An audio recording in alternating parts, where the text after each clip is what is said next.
বৃদ্ধি পালে ঘৰুৱা ৰন্ধন চিলিণ্ডাৰৰ মূল্য প্ৰতিটো চিলিণ্ডাৰত 29 টকাকৈ বৃদ্ধি পালে আৰু মই উপস্থিত আছোঁ গহপুৰৰ অলকা গেছ এজেঞ্চিত বিভিন্নজন আছে গেছ নিবলৈ হয়তো আহিছে আৰু অত্যাৱশ্যকীয় সামগ্ৰীৰ মূল্য কেইদিনমান পূৰ্বে বৃদ্ধি পালে পেট্ৰল ডিজেলৰ মূল্য বৃদ্ধি পালে তাৰ পাছত পুনৰ আজি প্ৰতিটো ঘৰুৱা চিলিণ্ডাৰত 29 টকাকৈ বৃদ্ধি পালে ব্যৱসায়ীগৰাকী আছে এজেঞ্চিৰ মই অকণ আপোনাৰ লগত কথা পাতিম কিমান দাম বাঢ়িলে আজি আজি 29 টকা দাম বাঢ়িছে।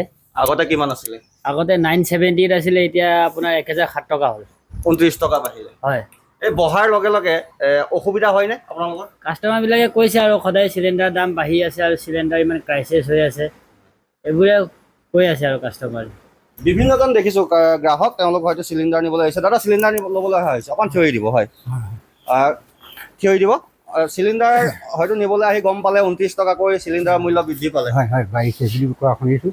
আমাৰ কেনেকুৱা সমস্যা? অসুবিধা হৈছে আমাৰ এতিয়া ঘৰুৱা চিলিণ্ডাৰৰ হেৰিয়াৰ পাবৰ কাৰণে গতিকে ঘৰখন চলোৱাত কিমান অসুবিধা হ'ব? অসুবিধা মানে বিশেষ বহুত অসুবিধা। দাদাই কি ক'ব 500 টকা দিনটো 400-500 টকা পাওঁ, তাৰে যদি গেছত দিওঁ ল'ৰা ছোৱালী কপোৱা খুৱাম চবফালে অসুবিধা হৈ গৈছে।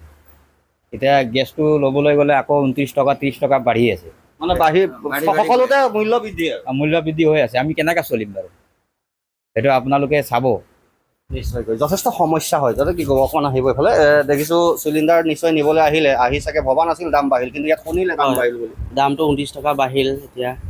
এতিয়া ঘৰুৱা ৰন্ধন গেছক চলাবলৈ কাৰণে যদি দিনে দিনে 29 টকা 20 টকা কৰি বাঢ়ি থাকিলে বহুত অসুবিধা হৈ পৰে। এজন দৈনন্দিন ধৰি লওক দিন হাজিৰা কৰা লোকে যদি দিনটোত টকা 400 বা 500 টকা পায় তেওঁলোকে কেনেদৰে চলিব আপুনি কেনেদৰে বৰ্ণনা কৰিব সেই কথাখিনি? এতিয়া কেনেদৰে চলিম আৰু তেলৰ ঘৰুৱা খোৱা বস্তুৰ দামো বাঢ়িছে। যদি আমি খোৱা বস্তুৰ দাম বাঢ়ি আৰু ইফালে গেছৰো দাম বাঢ়ে আমিতো কি কৰিম, মাথাত হাত দি বহি থাকিবলগীয়া নিচিনা হৈ পৰে আৰু। পাকঘৰত যেতিয়া গৃহিণীগৰাকী সোমাব চিন্তা হ'ব হয়, নিশ্চয় চিন্তা হয়। হয় নিশ্চিতভাৱে গেছৰ আচলতে ৰন্ধন গেছৰ যি মূল্য বৃদ্ধি হ'ল তাৰ লগে লগে কিন্তু সৰ্বত্ৰে এতিয়া প্ৰতিক্ৰিয়াৰ সৃষ্টি হৈছে। সকলো বিপাঙত পৰিছে সাধাৰণ জনতা, কাৰণ সকলো ফালে মূল্য বৃদ্ধিৰ খবৰ আৰু শেহতীয়াকৈ যিহেতু আজিৰ দিনটোত পুনৰ 29 টকাকৈ এই ঘৰুৱা ৰন্ধন চিলিণ্ডাৰৰ মূল্য বৃদ্ধি পালে তাৰ লগে লগে তীব্ৰ প্ৰতিক্ৰিয়াৰ সৃষ্টি হৈছে সাধাৰণ ৰাইজৰ মাজত।